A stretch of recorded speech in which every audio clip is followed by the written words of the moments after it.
Para eso les voy a compartir pantalla. No, estoy compartiendo mal. Espérame un ratito.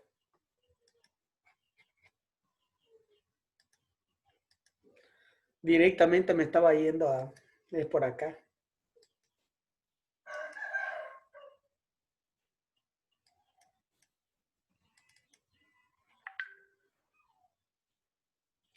¿Listo? El tema que nos toca es el tema 9. ¿Ya? Un ratingo.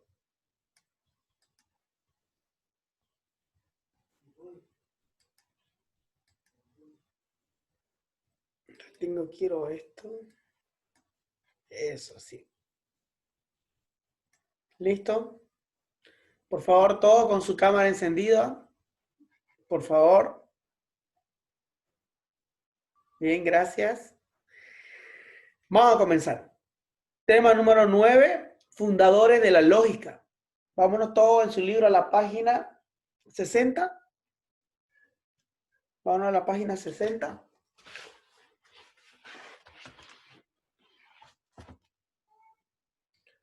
La página 60. Fundadores de la lógica. ¿Quiénes son los fundadores de la lógica? Platón, Sócrates y Aristóteles. Ya lo tenemos a los tres.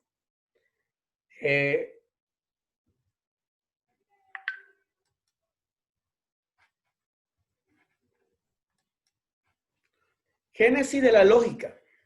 ¿Ya? ¿Cómo nació la lógica? Inicia en Mesopotamia. ¿Saben qué es Mesopotamia? ¿Quién me dice? 10 puntos le regalo. Mesopotamia. ¿Nadie es? Si nadie gira su cabecita así. ¿Alguien sabe algo? Mesopotamia es la primera civilización, se cree, en el mundo entero. ¿Ya? La primera civilización estuvo entre el río Éufrates y Tigris, cerca del Edén.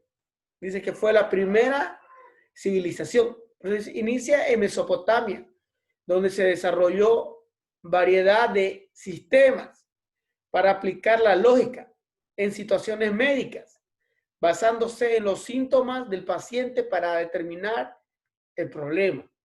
¿Ya? ¿Ustedes saben qué es la lógica? Un ejemplo lógico, creo que habíamos hecho ya con ustedes, ¿no es? ¿Sí? A ver, haceme un ejemplo lógico, Isaura. Deme un ejemplo lógico. Ya. Yo voy a hacer una pregunta, usted por lógica me van a Los responder. bomberos están pasando. ¿Ya? ¿Qué pasó? ¿Por qué están pasando los bomberos, Isaura? Porque hay un incendio. Eso. Ya. Activen su cámara, digo su cámara, su audio. Cualquiera me responde. Ya, por lógica.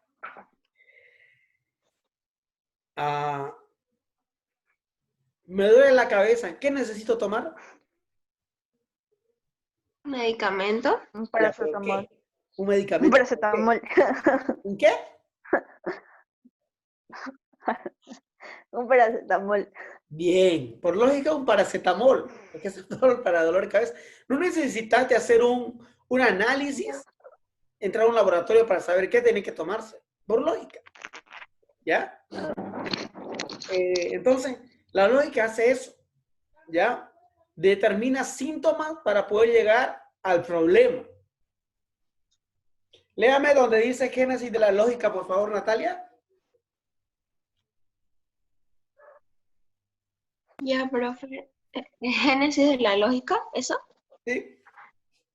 Ya, dice, inicia en Mesopotamia, donde se diseñó variedad de sistemas para aplicar la lógica en situaciones médicas, basándose en los síntomas del paciente para determinar el problema, su desarrollo y su posible recuperación. En Grecia surgieron dos escuelas filosóficas que, perdón, que desarrollaron las ideas fundamentales de la lógica, el estoicismo y epicureísmo. El epicureísmo, fundada por Epicuro de Samos y denominada canónica, por cuanto proporcionaba un criterio de verdad, es decir, una regla o medida para orientar al hombre hacia ella. Además, orientaba la búsqueda del placer, la cual debería ser dirigida por la prudencia. ¿Ya? Un rato ahí. ¿Dónde dice el Génesis? Génesis quiere decir comienzo o principio. ¿Ya? ¿Dónde inició? En Mesopotamia. Hay dos escuelas filosóficas que son el epicurismo, ¿ya? Y el estoicismo. El epicurismo funda, ¿ya? La denominada canónica o canonismo. ¿Qué quiere decir eso? ¿Quién me dice le regalo 10 puntos ahorita? Canónico. 10 puntos le regalo. Porque esa es de la iglesia, es de la escuela, del epicurismo. ¿Quién me dice? Profe, ¿me puedes repetir la pregunta? ¿Ya? Buenos ¿Qué días, quiere profesor. decir la palabra canónica o canonismo? Que es lo mismo.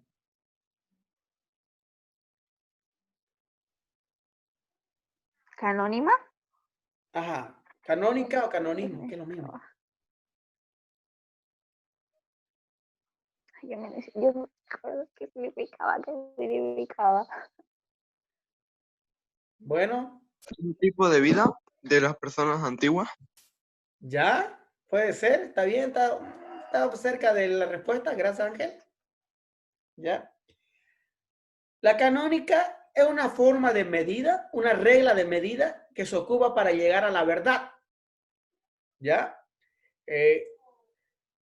Con la lógica que tal vez no podemos llegar a la verdad absoluta, pero con la canónica es una regla, una medida con la cual podemos llegar a la verdad.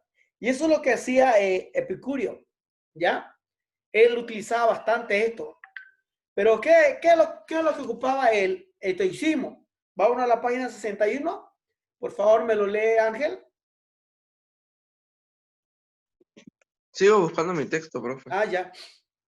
Isaura, léame donde dice en la página 61 el estoicismo.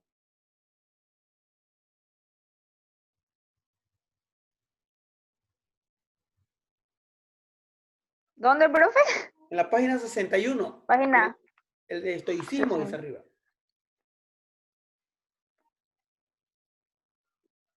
Página 61. Ya. El estoicismo considerado el juicio y Raciocinio. raciones como los elementos fundamentales para elaborar el conocimiento. Los estoicos persiguen su desarrollo personal médico, el saber práctico, el temperamento, la justicia y la valentía. La historia del siglo XX considera a Nelson Mandela como un hombre que siguió la filosofía estoica. Al haber sido prisionero por 27 años, adoptó el desarrollo personal y consolidó los ideales de la reconciliación durante un periodo de racismo que sufría su país. Gracias al libro de pensamientos del emperador Marco Aurelio del siglo XX, logró liberar de forma pacífica a su pueblo. Gracias, Isaura. Miren lo que dice. Los estoicos persiguen el desarrollo personal mediante el saber práctico, el temperamento, la justicia y la valentía. Y lo muestra Nelson Mandela. ¿Saben quién era Nelson Mandela? Nelson Mandela era un africano negro. Antes a los negros había un racismo único, ¿saben? Un perro valía más que un negro. Un perro se podía pasear por las playas, pero que un negro se pasee era muchas veces hasta matado si se paseaba por las playas, porque los negros estaban bajo el rango, eran menores o inferiores, ¿ya? Pero Nelson Mandela ocupó la escuela del estoicismo, ¿ya? Esa línea, ¿ya? Nelson Mandela rompió eso. Hoy en día negros y blancos vivimos juntos porque Nelson Mandela luchó por eso, ¿ya? Nelson Mandela lo metieron preso porque estaba luchando contra esto.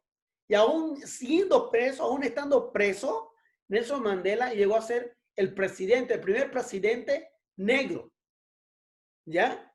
Y es donde él se empieza ahí con los derechos humanos, que no haya una diferencia entre los negros y los blancos, porque ambos son creaciones y tienen el mismo valor, tienen los mismos derechos.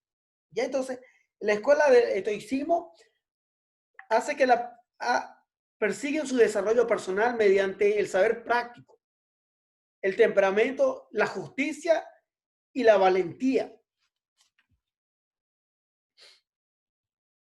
Vamos a ir bajando. Vamos a, por favor, Ángel. ¿O no está Ángel? No estoy acá. Ahora sí encontró su libro. Sí, ya lo encontré. Ya. Está Euclides de los elementos básicos de la lógica. ¿Me lo lee, por favor? La página, 61. bueno, Euclides y los elementos básicos de la lógica. Euclides fue un prócer de la lógica, matemático y filósofo. Sistematizó y compiló todo el saber matemático relacionado con la filosofía. En su obra, Elementos muestra las verdades absolutas que expresan la unión entre la lógica y la geometría. Así considera que la filosofía y la matemática son dos caras de la misma moneda. Además, descubre que las leyes matemáticas que la rigen son universales, obedecen sus propias reglas sin depender del saber del hombre. Hoy en día la filosofía y matemáticas se diferencian, pero la historia atestigua que siempre existió una relación entre ellas. La lógica nace de la filosofía, alimentarse de las matemáticas, y regresan filósofos con las fuerzas de la demostración geográfica. Bien. ¿Sigo? No, Ya está no. bien hasta ahí. Euclides era matemático y era un filósofo. Interesante. Dice que son dos caras, pero es la misma moneda. Una moneda con dos caras, pero es la misma moneda. Miren acá, él es Euclides, ¿ya? Él es un filósofo, pero también al mismo tiempo es matemático. Él es el impulsador del polígono, los tres lados del triángulo, según su lado, según sus ángulos.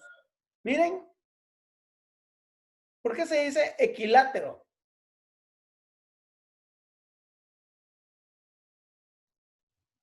¿Por qué son igual los tres lados? Bien, bien, muy bien. Los tres lados son iguales, ¿ya? También tenemos al otro lado, en los ángulos, el rectángulo. ¿Por qué se dice rectángulo? Tenemos también el acutángalo. Tener el octángulo. Todos estos gráficos matemáticos fue hecho por Euclides. ¿Ya? Era interesante este hombre que era filósofo, pero al mismo tiempo era matemático. Y él habla claramente, dice que hay una asociación muy estrecha entre la filosofía y la matemática. Hoy en día tal vez dicen, no, la matemática es una cosa y la filosofía es otra cosa.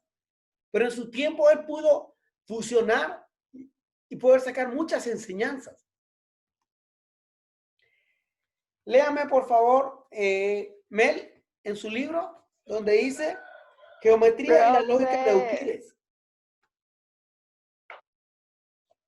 profe, ¿Sí? no tengo el libro. Ya léame lo que dice ahí en la diapositiva, entonces.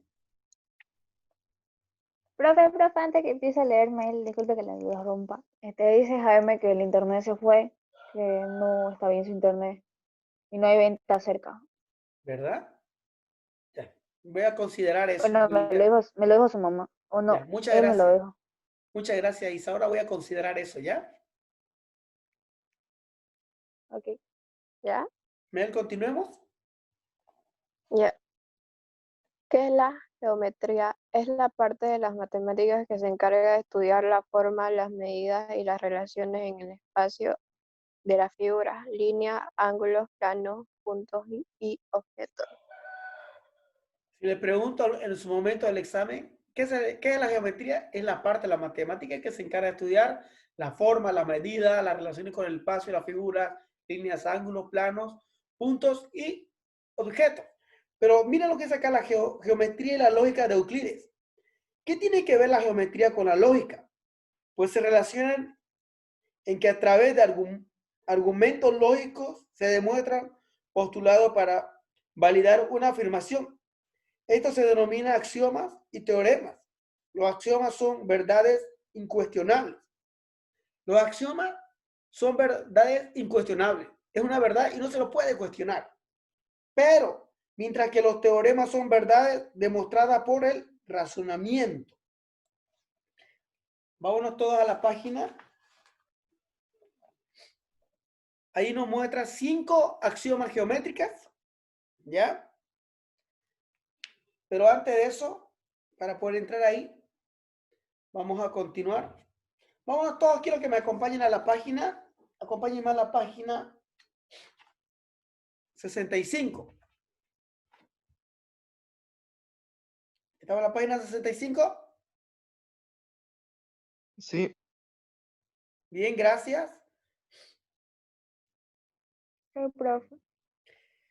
Solo sé que no sé nada. ¿Han escuchado esta frase alguna vez? ¿Han escuchado esta frase alguna vez? no. ¿No había escuchado? Solo sé que no sé nada. Esta frase fue creada por Sócrates. Por Sócrates. Yo la escuché. ¿Quién lo había escuchado? Yo, Ah, solo sé que no sé nada. Esa frase dijo Sócrates. Pues ahora, Natalia me va a leer la página 65 donde dice Sócrates. Ya, profe, dice, es considerado como fundador de la lógica. Descubrió el concepto, la inducción y la técnica de razonamiento. Afirmaba que el hombre es capaz de conocer la verdad, elevándose al conocimiento de los conceptos universales. Así también empleó la mayéutica, Sí, que consiste en realizar preguntas a una persona hasta descubrir conceptos latentes y ocultos en su mente. Por medio de la ironía, Sócrates iniciaba un diálogo y se esforzaba en demostrar a su interlocutor que su conocimiento era ficticio, cimentado tan solo en prejuicios e ideas que no habían sido analizadas de forma racional, es decir, que todo llegue a una aporía. La lógica de Sócrates hace hincapié en la discusión racional y la búsqueda de definiciones generales. bien. Sócrates es uno de los creadores de ese famoso dicho, solo sé que no sé nada. ¿Por qué decía eso Sócrates? Porque Sócrates sabía que dice, el hombre es capaz de conocer la verdad. Sócrates, ¿cómo hacía que la gente pueda reflexionar? Con preguntas. Él dice, solo sé que no sé nada. Y la gente decía, wow, qué conocimiento que tiene Sócrates. Y Sócrates decía, solo sé que no sé nada. Decía, ¿por qué? Porque cuando a él le hacían preguntas, se fluían las ideas. No sé si le ha pasado esto alguna vez. Ustedes estudian en el colegio y al año ya no se acuerdan ya lo que han estudiado. A mí me ha pasado esto, miren, en la universidad o en la maestría que estoy llevando, hace unos 3 módulos que ya pasé, un módulo ya me he olvidado. Pero el momento que alguien me pregunta eso, como que llega todo eso a mi mente y me vuelvo a recordar. Digo, wow, sabía eso, pero no me acordaba, que ahorita recién me acordé. ¿A cuánto le ha pasado eso? Pues solo a mí me pasa. A mí. A Isaura, ¿a quién más le ha pasado eso? No, a mí igual. Conmigo igual, profe. ¿Saben? Esa es la teoría de Sócrates, ¿ya? Que cuando te preguntan, es ahí donde fluyen tus ideas. Por eso muchas veces Sócrates decía, solo sé que no sé nada. Él decía eso. Pero cuando le hacían preguntas, era una mente brillante, ¿ya? Esto es la mayéutica. La mayéutica, ¿qué es lo que se hacía en la mayéutica? Consiste en realizar preguntas a una persona hasta descubrir completos, latentes, ocultos en su mente. La mayéutica es esto. La mayéutica. El maestro es el facilitador de aprendizaje. La participación del maestro es el mediador. Es un sistema formulado por Sócrates. Utiliza comunicación para obtener conocimiento. Visualiza al estudiante o al individuo como ser con capacidades intelectuales. ¿Qué es lo que pasa con la mayéutica? Te hacen preguntas y hacen que tu mente empiece a recordar toda la información que hay. Pero que ese momento no te acordás cuando tal vez lo has llevado esa materia, pero con mucho tiempo te has olvidado.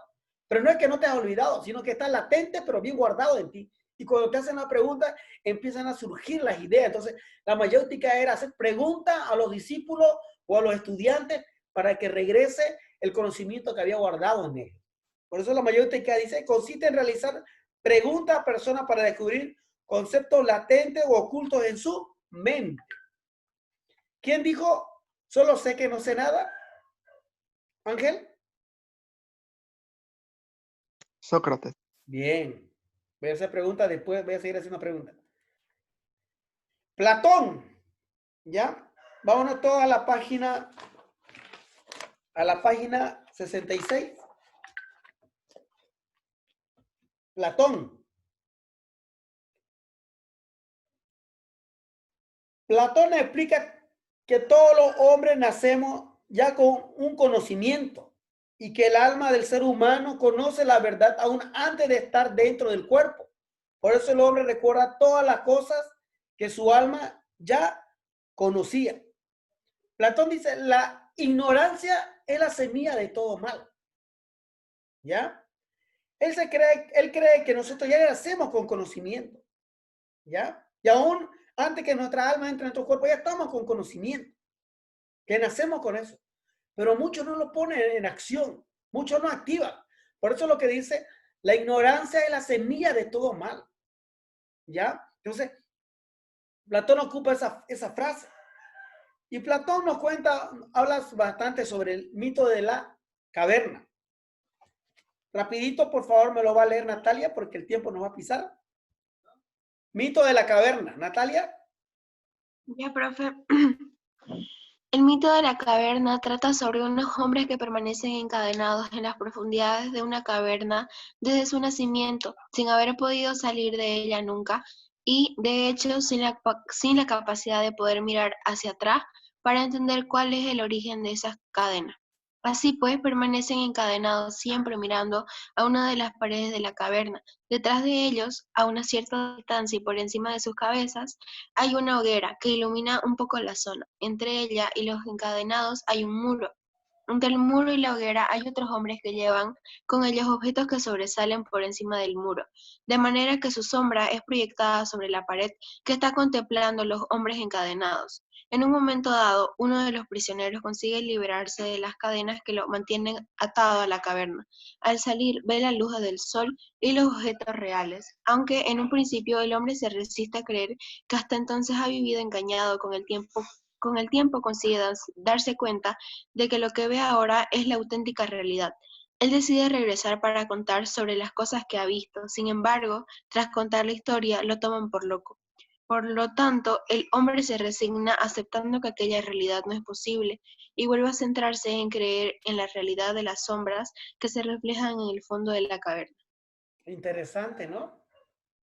Miren, eso pasa con el ser humano. Le voy a dar un ejemplo más claro que esto. Esto está muy claro. Cuando a un elefante lo amarran encadenado con una pequeña estaca, de este pequeño elefante. Y ese pequeño elefante se va a crear toda su vida que está encadenado. Y cuando crezca, esa pequeña estaca lo va a seguir sujetando. Pero ¿por qué el elefante no lo arranca de esa pequeña estaca y se va?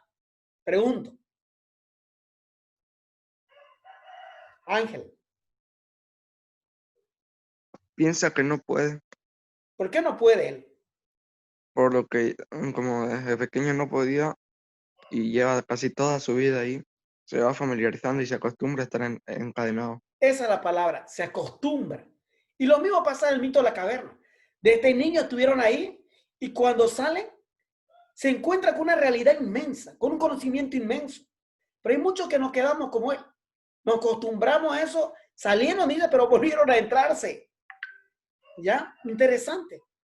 Vamos ahora con Aristóteles. Consideró más valiente al que conquista sus deseos que al que conquista a sus enemigos, ya que la victoria más dura es la victoria sobre uno mismo. Dice que uno puede ser su mejor amigo, pero también puede ser su peor enemigo. Lo más importante es conquistar, dice, nuestros deseos que conquistar a nuestros enemigos. Él ocupa bastante esto, el órgano aristotélico, ¿ya? Vamos todos a la página, con esto vamos a ir concluyendo, a la página 68. En su libro, Aristóteles es el padre de la lógica. Su trabajo primordial lleva al hombre de organón, instrumento que es expresado en varios libros. Constituye la primera investigación sistemática acerca del razonamiento correcto y los tratados de la lógica. El organón. Las categorías. Estudia la lógica y la metafísica. El tema central de esta obra es de constituir los términos de predicado, sujeto o un juicio. Sobre la interpretación, Aristóteles estudia los enunciados, es decir, la relación de las formas del juicio entre el pensamiento y el lenguaje. Los primeros analíticos están dedicados fundamentalmente al estudio de los psicolismos, contienen, por tanto, lo que podemos considerar como la lógica formal de Aristóteles. Los segundos analíticos tratan sobre la filosofía, la ciencia y discute el razonamiento correcto general y se basa más en la demostración. Los tópicos tratan un conjunto de reglas, de consejos útiles para la participación, los debates públicos, los cuales ayudan a entender la diferencia entre lo verdadero y lo falso. Las refutaciones sofistas son un complemento de los típicos que trata los diversos tipos de falacias o mentiras.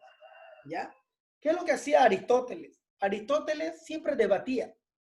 Él llegaba a decir la verdad con el famoso organón, daba los famosos debates. ¿Ya? Quiero que por favor saquen foto ahí. Todos activen su cámara, por favor, antes de poder. Todos por favor activen sus cámaras.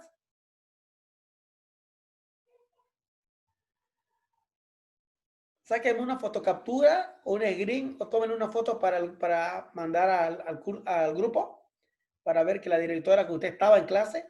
Esa forma yo muestro, mandó Natalia, estuvo en clase, ¿no? Entonces la diré ya, porque algunos, creo que algunos profes ponen, no estuvo en clase, pero les ponen, ¿no? Entonces la diré quiere que de esta manera envíen. Ya saque una fotito, un screen. Vamos ya en este. ¿Sacaron o no sacaron?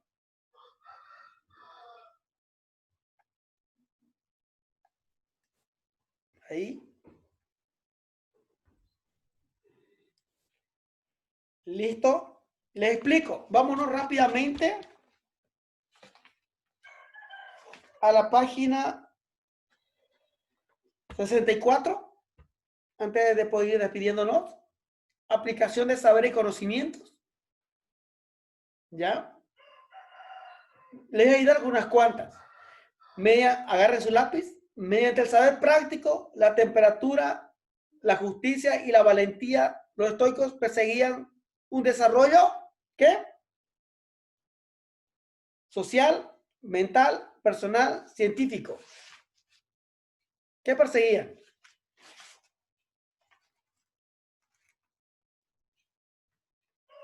Un saber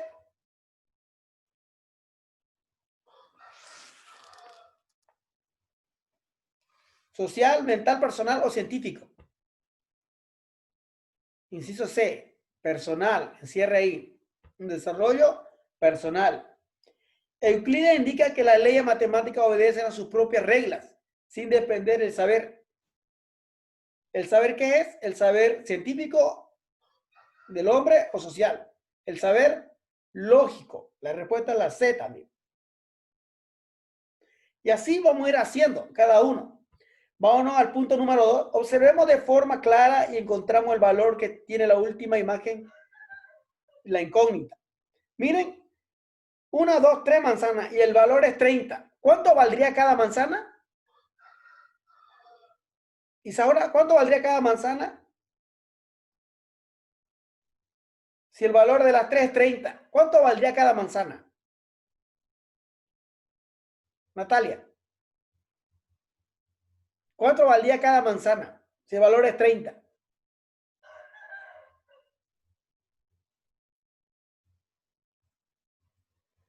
La primera manzana valdría 10. La segunda 10, la tercera 10 es un equivalente de 30.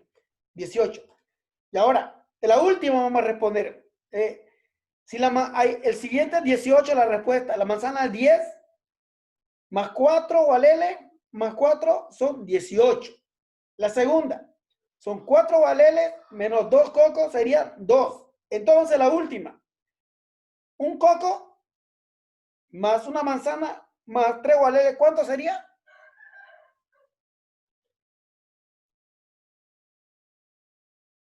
¿Cuánto sería? Si la manzana vale 10, el valele vale 3 y el coco vale 1, ¿cuánto sería?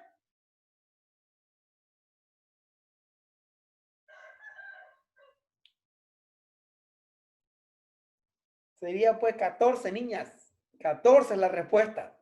¿Sí, no es? ¿O estoy equivocado, Natalia? La manzana vale 10, el coco vale 1, más 3 gualeles o guineos son 14, ¿no es? Bien, ahora vámonos a la página, rápidamente a la página 69, que son las dos tareitas que van a hacer. De acuerdo a la idea de Platón, dice, de que toda casa tiene alma inmaterial, dibujemos e imaginemos cómo es un bosque. Usted me ha dibujado un bosque, a su creatividad. A su creatividad. Respondamos a la siguiente pregunta y me responde a la siguiente pregunta. ¿Estamos? ¿Alguna pregunta antes de terminar? Natalia, ¿alguna pregunta? ¿Ya? Isaura, ¿alguna pregunta?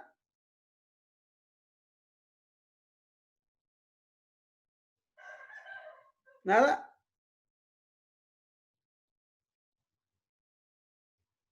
Mel, ¿alguna pregunta?